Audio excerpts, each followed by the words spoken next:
Fast food wasn't always a quick stop on the way home. Back then, it was an event. Families lined up their cars under neon lights on a Friday night. Teenagers pulled into drive-ins where carhops skated over with frosty mugs. Even a simple root beer float or a hot dog at the boardwalk felt like part of the weekend ritual. Some of those places have disappeared, but many are still here. They survived changes in taste, tough competition, and even entire generations growing up. Each one carries a story about how America learned to eat on the go and still enjoy every bite. Today, we're going back in time to visit 20 vintage fast food chains that shaped the way we eat and that still welcome hungry customers. 1. A&W Restaurants, 1919. Our story begins in 1919 in a small California town called Lodi.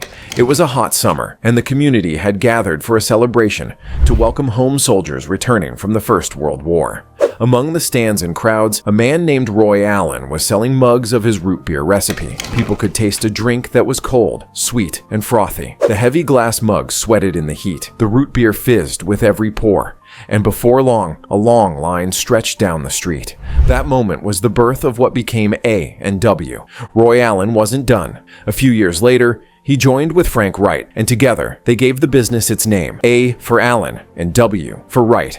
By 1923, they opened a full drive-in restaurant, something most people had never seen before. Customers didn't have to leave their cars. They parked, and a smiling car hop carried trays of food right to the window. Eating out became part of the fun of driving, and A&W gave people a place to enjoy both at the same time. Even more important, A&W helped shape how fast food would grow in America. Roy Allen started selling the rights for other people to open their own A&W locations. This was one of the first examples of franchising in the food business. That idea spread, and later giants like McDonald's and Burger King followed the same path. In a way, A&W set the rules for how fast food would expand across the country. Over the years, the menu grew. The burger family became a household name. Families could order a Papa Burger, a Mama Burger, or a Teen Burger, making the experience playful and personal. The root beer was always the star. Frosted mugs clinked on tabletops, foam spilling over the rim. And that first sip cooled you down before the burger even hit the tray. People remember the clink of the glass, the foam that tickled their nose, and the taste that made the drive worth it. Today, A&W is still serving families in hundreds of towns. In some places, the restaurant looks much like it did decades ago, with old neon signs glowing at dusk and car hops still working the lot. A century later, people still pull up for the same icy mugs that made A&W famous. 2. White Castle, 1921. In 1921, a tiny restaurant in Wichita, Kansas, took the bold step of serving food many Americans didn't trust. Hamburgers were cheap and filling, but after books like The Jungle revealed filthy conditions in meatpacking plants, people thought ground beef was unsafe. Walter Anderson, a cook, believed he could change that. He joined forces with businessman Billy Ingram, and together, they opened a small white building that looked more like a little fortress than a greasy spoon. They called it White Castle. The design was no accident. The white walls, stainless steel counters, and spotless uniforms sent one clear message: clean, safe, and reliable. Customers could see their food being cooked right in front of them, and that transparency built trust. It was a bold answer to the fears of the time, but it wasn't just about appearance. White Castle also revolutionized how burgers were made. Instead of frying each one individually, they developed an assembly line system. Small square patties, each punched with 5 holes, were cooked quickly and evenly. Buns and onions were laid out in rows, ready to be topped in seconds. The result was the slider, a small burger sold for just a nickel. Families could walk out with a sack full of sliders for less than $1, and that affordability made White Castle a household name. For workers, students, and young families, it became a dependable meal they could count on. White Castle stayed tightly controlled by its founders. Unlike later chains that grew rapidly through franchising, that discipline meant customers got the same taste and service at every location. Over time, the chain became not just a restaurant, but a cultural landmark. People began ordering by the dozen, and the crave case turned late-night runs into tradition. White Castle is still part of American food culture, especially in the Midwest and the East. Those tiny square sliders still set White Castle apart. No copycat has ever truly matched them. 3. Kewpie Hamburgers, 1923. While White Castle was making headlines, another chain was quietly building its legacy in Flint, Michigan. In 1923, Kewpie Hamburgers opened its doors. The name came from the popular Kewpie dolls of the era, little cherubic figures that were everywhere in American culture at the time. Using that name gave the restaurant a playful and friendly image, perfect for drawing families inside. Kewpie was among the very first hamburger chains in the country, second only to White Castle in age. Its slogan promised hamburgs, malted milk, and root beer. It kept the menu simple, but what it served was high quality. Customers loved the juicy square burgers, the hand-mixed shakes, and the affordable prices. For small-town America in the 1920s and 30s, Kewpie became a favorite stop. At its peak in the 1940s, there were more than 400 Kewpie locations spread across the Midwest. They often featured Art Deco or streamlined architecture that made them stand out. But over the years, many closed or changed hands. Still, the name never fully disappeared. Today, a few authentic Kewpie restaurants remain in places like Lima, Ohio, Lansing, Michigan, and Racine, Wisconsin. These surviving stores still feel like stepping into the past. Kewpie also played an important role in inspiring the next generation.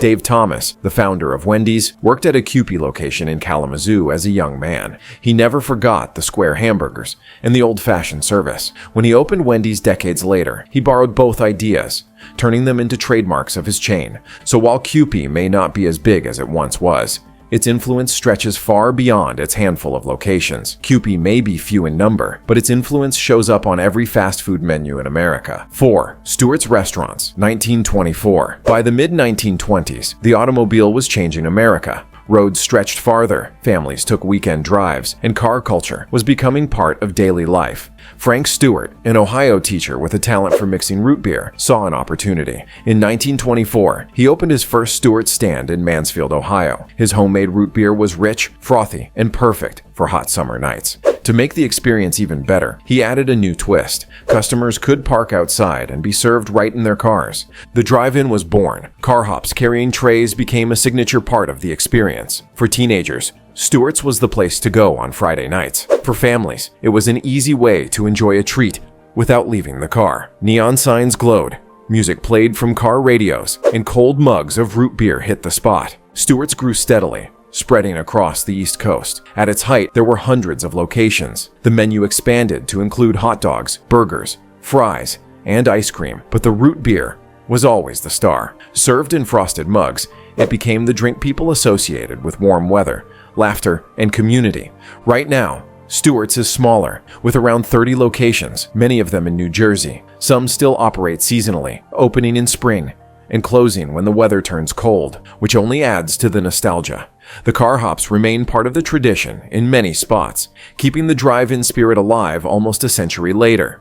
To sip a Stewart's root beer is to take a step back in time. It is not just about the flavor, but the memory of simpler evenings, when hanging out at a drive-in with friends or family was an event in itself. Stewart's shows that even a small chain can hold a big place in America's heart. 5. Dairy Queen, 1940. Not every fast food story starts with a burger. In 1940, a small shop opened in Joliet, Illinois, along the famous Route 66. Its owner, Sherb Noble, had a new idea: serve a creamy dessert called soft serve ice cream. The formula, created 2 years earlier by John Fremont McCullough and his son, was unlike anything people had tasted. It was smooth, cold, and ready in seconds. When Dairy Queen opened its doors, lines stretched around the block. Dairy Queen quickly became more than a dessert stop. Families planned Sunday drives around visiting their local DQ. Teenagers gathered for cones after school events. The stores became neighborhood hangouts where summer evenings seemed to last a little longer. The company grew through franchising, spreading across small towns and cities across America.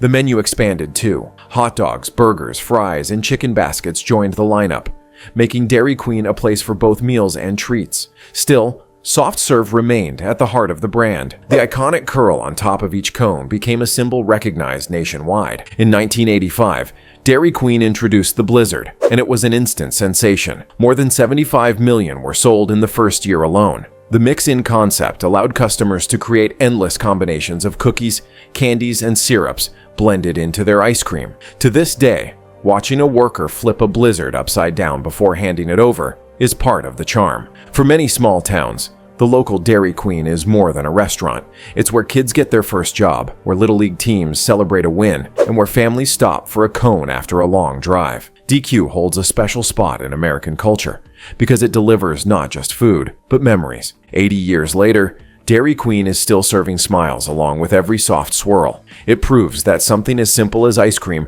can build a legacy that lasts for generations. 6. McDonald's, 1940. When Richard and Maurice McDonald opened a small stand in San Bernardino, California in 1940, no one could have guessed it would change the way the world eats. At first, it was a barbecue drive-in like many others. Cars pulled up, carhops took orders, and food was delivered on trays. But the brothers noticed something. Most customers were not ordering ribs or chicken. They wanted burgers, fries, and shakes. Simple foods, fast and cheap. So the brothers stripped the menu down to those basics and built a new system. They called it the Speedy Service System. Workers stood in a row like an assembly line, each with a single task. One salted fries, another flipped patties, another wrapped buns. Orders came out in seconds instead of minutes, and every burger looked and tasted the same.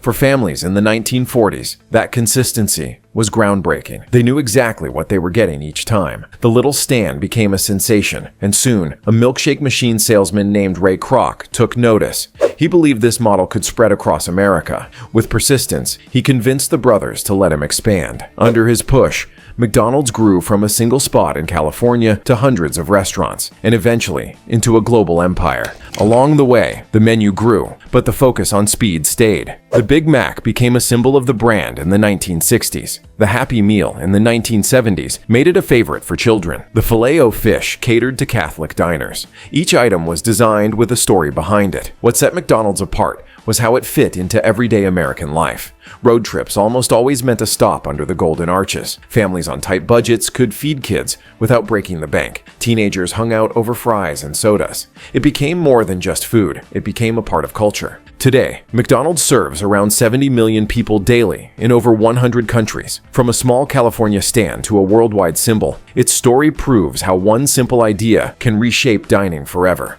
7.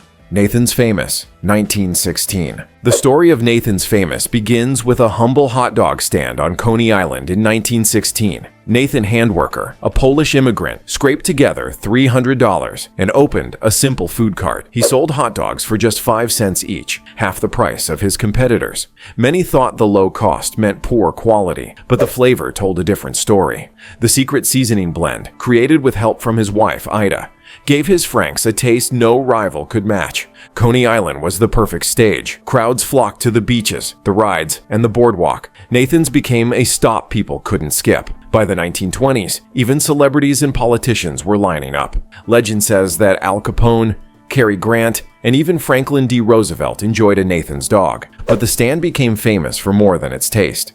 In the same year it opened, Nathan's hosted its first hot dog eating contest. What began as a playful competition among friends turned into a yearly event. Today, it's a 4th of July tradition, drawing global attention as contestants drowned dozens of dogs in just minutes. The chain expanded beyond New York, appearing in stadiums, airports, and eventually international markets.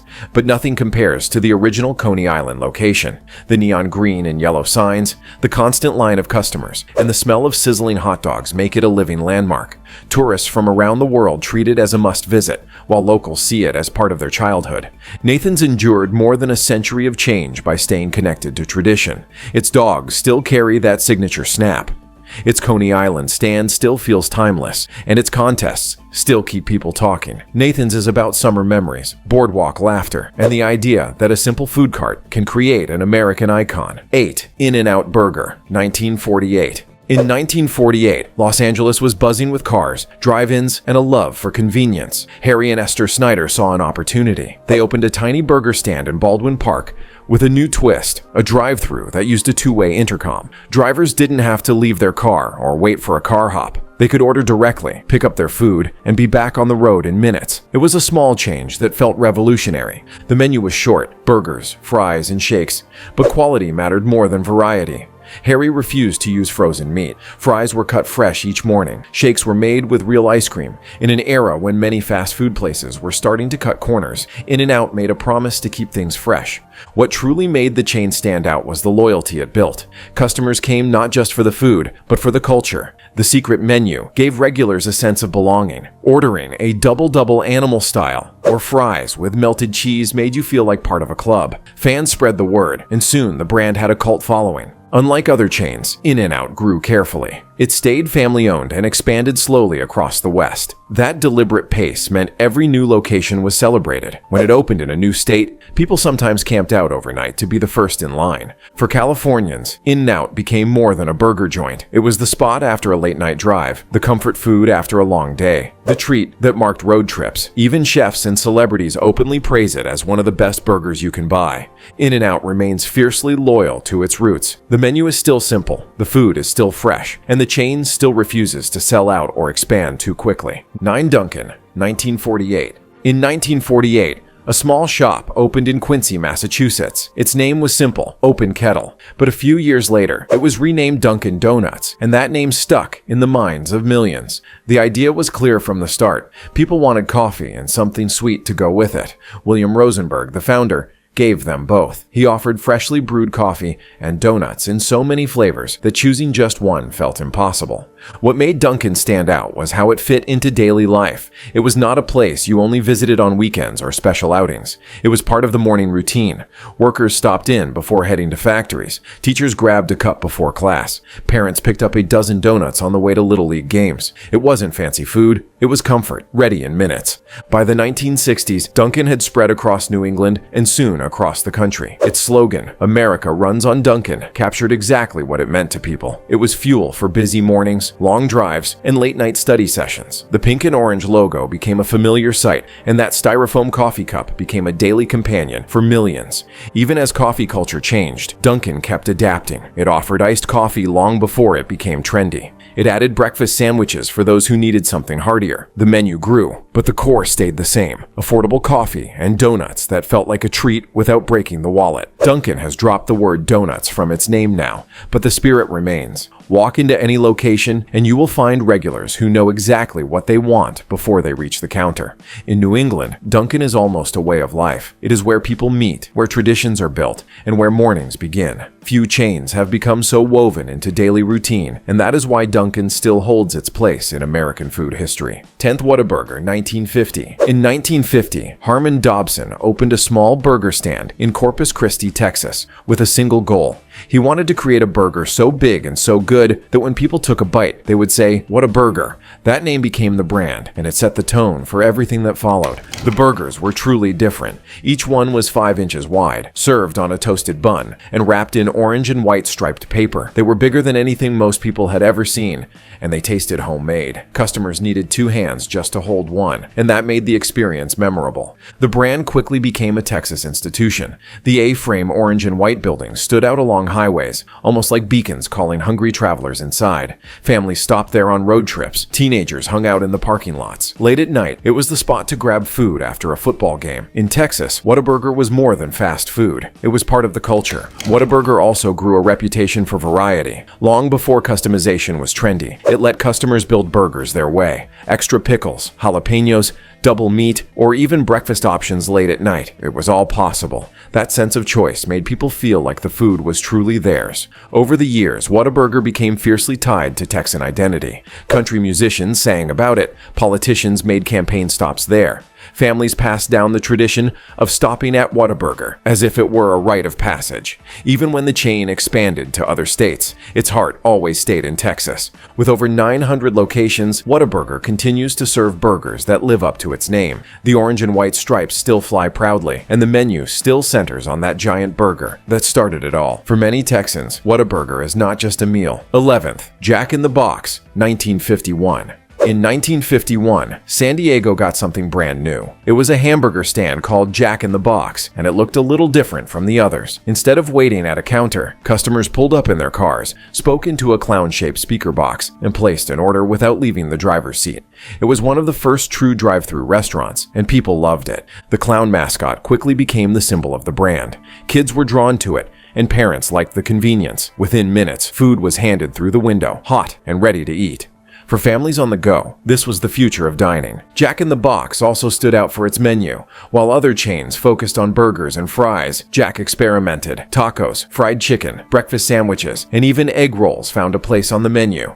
That mix of American fast food with unexpected twists gave it a playful personality. Customers never knew what new item might pop up next, and that kept people coming back. Of course, the chain went through ups and downs. In the early 1990s, it faced a major food safety crisis that could have ended everything. But instead of closing its doors, Jack in the Box rebuilt trust. It doubled down on food safety, revamped the menu, and leaned on humor-filled advertising campaigns to win back customers. The quirky style of its commercials, especially the ones featuring Jack with a giant round head, became part of pop culture. It was different, funny, and self-aware in a way few chains were at the time. Jack in the Box has thousands of locations across the West and Southwest. Its tacos have achieved cult status, with fans debating their mysterious filling and ordering them by the dozens late at night. The clown speaker may be gone, but the spirit of fun and experimentation is still there. Jack in the Box proved that fast food could be convenient, creative, and a little silly, all at the same time, and that is why it remains a classic. 12th KFC, 1952 franchise launch. Before it was a global giant, Kentucky Fried Chicken was just a roadside cafe in Corbin, Kentucky. Harlan Sanders, better known today as Colonel Sanders, started serving fried chicken to travelers passing through in the 1930s. His recipe was simple but unique. It used a pressure cooker and a secret blend of 11 herbs and spices that gave the chicken its famous flavor. Sanders wore his white suit and string tie, presenting himself like a Southern gentleman. He was more than a cook. He was a character, and people remembered him. Travelers would detour just to stop at his cafe, and word spread quickly about the crispy chicken. In 1952, Sanders began franchising his recipe. That move changed everything. Gas station owners and small restaurants could use his name and his method to sell chicken, and soon Kentucky Fried Chicken signs appeared across the country. The bucket of chicken became a family tradition. It was affordable, easy to share, and perfect for Sunday dinners or picnics. Unlike many chains, KFC built its success on a single item done exceptionally well. The sides mattered, but it was always about the chicken, the red and white buckets, the smiling face of the Colonel, and the unmistakable smell of fried chicken became symbols recognized around the world. The chain faced tough competition as others entered the fried chicken game, but KFC stayed ahead by expanding globally. From Japan to South Africa, it became one of the first truly international fast food brands. In some countries, KFC meals even became tied to local traditions. Like Christmas dinners in Japan, Colonel Sanders himself remained the face of the company for decades. Even after he sold it, his image still appears today, reminding people of the brand's roots. Now, with thousands of locations in over 150 countries, KFC is more than just fried chicken. It is a story of one man's recipe, a roadside cafe, and a vision that turned into one of the biggest fast food chains on the planet. And it all started with a secret blend of herbs and spices in a small kitchen in Kentucky. 13th Burger King, 1954. In 1954, Miami, Florida became home to a new burger stand that wanted to do things differently. It was called Insta Burger King, named after the Insta broiler machine that cooked patties quickly and evenly. The food was good, but the business was still small. Then two local entrepreneurs, James McLemore and David Edgerton, took it over and shortened the name to Burger King. That's when the brand started its climb. The company needed a star menu item, something that would set it apart from McDonald's, which was already rising fast.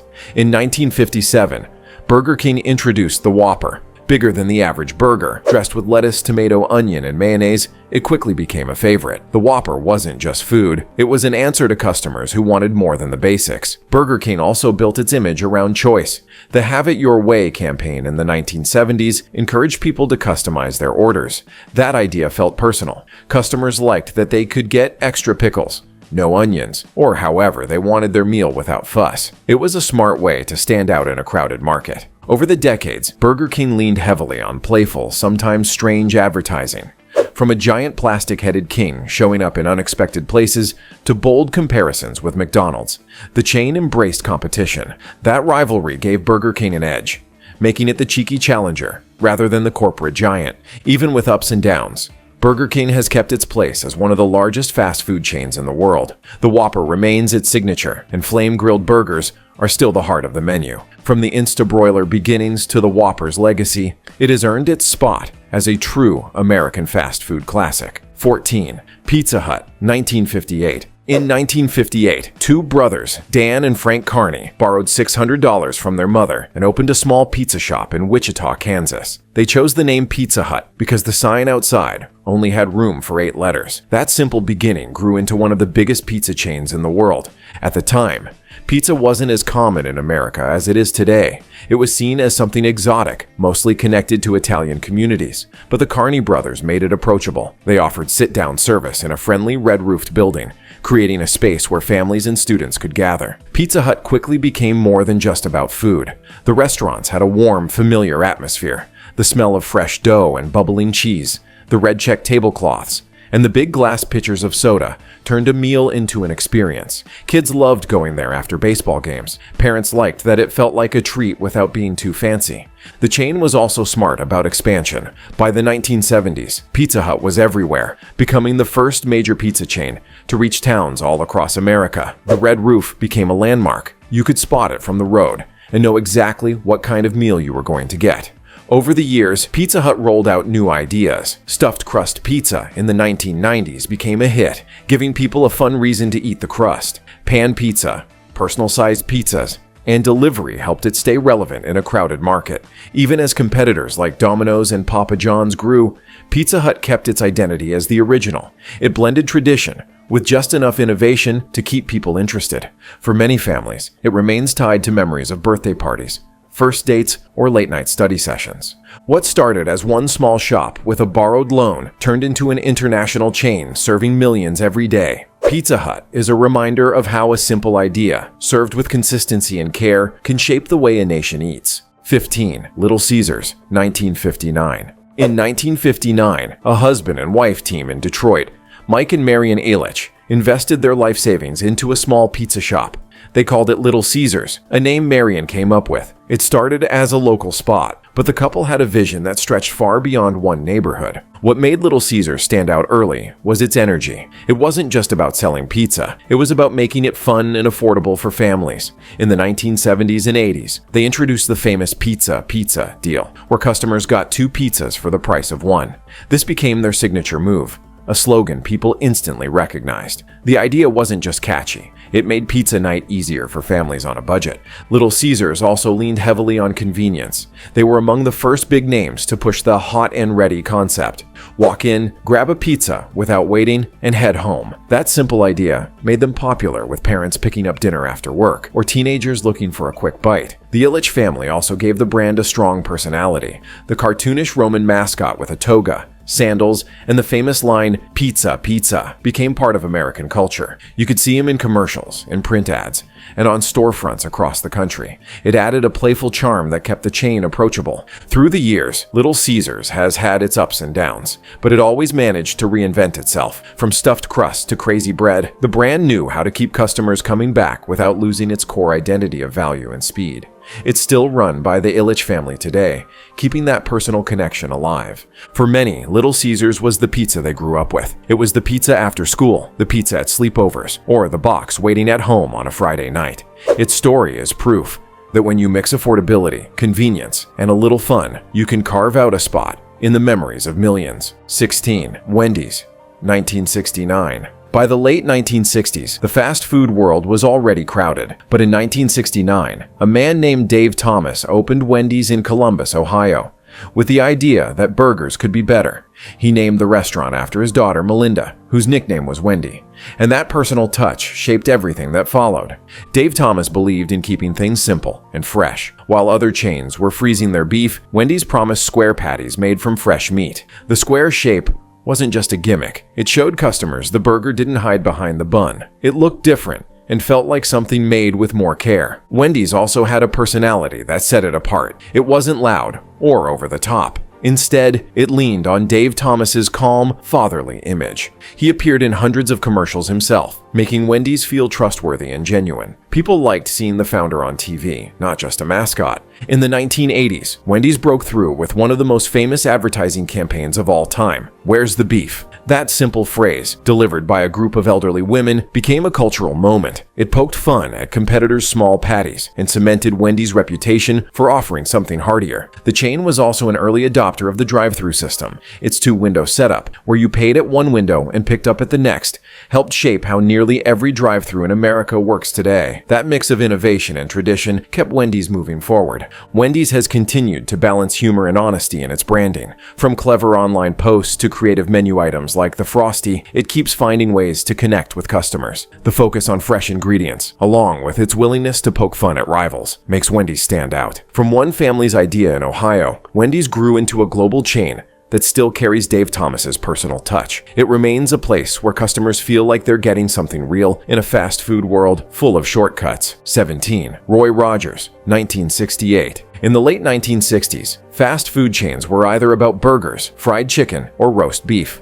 Roy Rogers came in with the idea that people shouldn't have to choose. Founded in 1968, the chain blended all three into one menu. That meant you could walk in and order a burger, a piece of fried chicken, and a roast beef sandwich, all under the same roof. It was different, and customers loved that variety. The restaurant was named after the famous cowboy star Roy Rogers, who was one of the most recognized faces in America at the time. His wholesome image gave the brand an instant personality. It felt family-friendly, approachable, and connected to the country's love of westerns. The rustic decor, cowboy hats, and wood accents made dining there feel like stepping into a western movie. One of the most memorable things about Roy Rogers was the Fixin's Bar. This self-serve topping station lets customers pile on lettuce, tomatoes, pickles, onions, and sauces to build their meal the way they want. At a time when most chains handed you a burger as is, this freedom felt special. People remember standing at the bar, loading up their sandwiches with extra pickles or as much sauce as they could manage.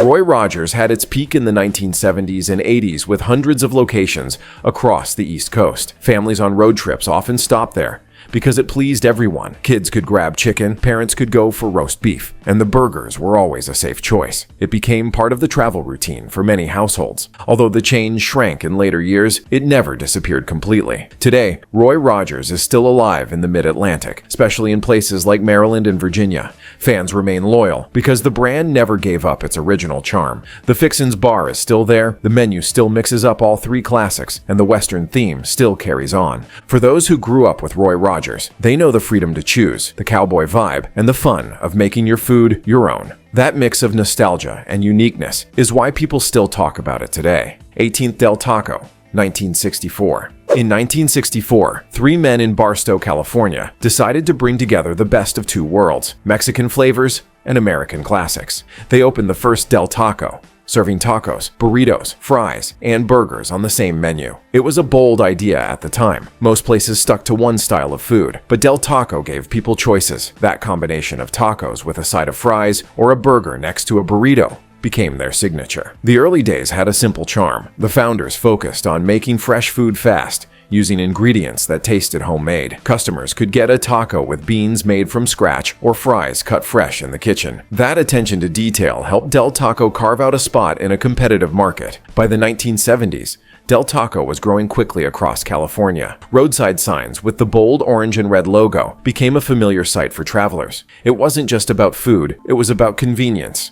A family could stop there and know that everyone would find something they liked. Parents who wanted a burger, kids who craved tacos, and everyone who loved a side of crinkle-cut fries were happy. The original Barstow locations are still considered special by longtime fans. They serve recipes closer to the old style, and people drive out of their way to taste the difference. That connection to the roots is part of what makes Del Taco unique. Even as it expanded to hundreds of locations, it never lost touch with its California origins. Del Taco also built a loyal following with value meals. Large tacos, loaded burritos, and big portions for a fair price made it a go-to option for students, families, and late-night diners. Over time, it became known as the place where you could fill up without emptying your wallet. Del Taco is still growing and competing with bigger names, but it has kept its identity. It remains that chain where you can grab a taco and fries in the same order, a mix that feels both classic and fresh. For many, Del Taco represents a taste of California life, casual, affordable, and always satisfying. 19th, Bojangles, 1977. When Bojangles opened its doors in 1977 in Charlotte, North Carolina, it offered something the fast food world hadn't seen much of at the time: Southern comfort food served quick and hot. Instead of plain burgers or fries, Bojangles focused on fried chicken with bold Cajun spices, golden biscuits that melted in your mouth, and sweet tea that became legendary across the South. The name itself carried a playful energy, and the food matched that vibe. Bojangles quickly became a place where families gathered after church, students grabbed breakfast before school, and workers stopped in for a hearty lunch. It wasn't just about filling up, it was about flavor that felt homemade, with a kick that made it stand out. One of the secrets to Bojangles' success was its biscuits. Baked fresh all day long, they weren't just a side dish. They became the heart of the menu. Customers paired them with fried chicken, sausage, or even smothered them with gravy. And then there were the sweet treats, like the Bo-Berry biscuits topped with icing, which gave the chain its signature dessert.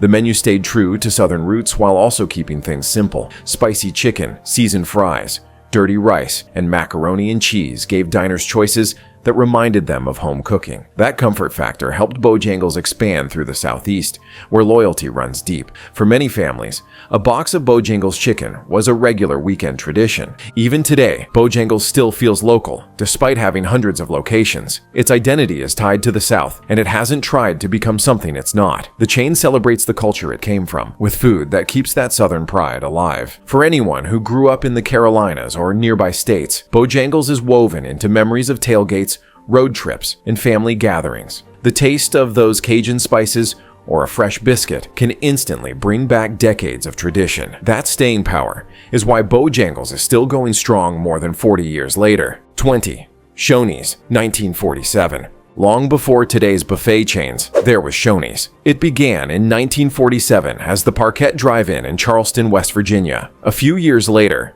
the name was changed to Shoney's, and it grew into one of the most recognizable family restaurants in the South. At a time when fast food was racing toward quick service, Shoney's carved out a different path. It was casual, but it also invited families to sit down and share a meal. With booths, comfort food, and friendly service, it felt like a bridge between fast food and a diner. Parents loved it because kids could eat well, and everyone walked away full without spending too much. The menu had a little bit of everything: burgers, fried chicken, seafood platters, and hot fudge cake for dessert. Shoney's became known for its Big Boy Burger, a double-decker sandwich with lettuce, cheese, and Shoney's sauce. It was filling, affordable, and unique enough to make people return again and again. By the 1970s and 80s, Shoney's had spread far beyond West Virginia. The chain was huge in the Southeast, with locations in small towns and highway stops. Families on road trips often planned their meals around Shoney's because they knew exactly what to expect: good food, fast service, and a relaxed atmosphere. One of the things that made Shoney's memorable was its breakfast bar. Long before breakfast, buffets became common. Shoney's was serving eggs,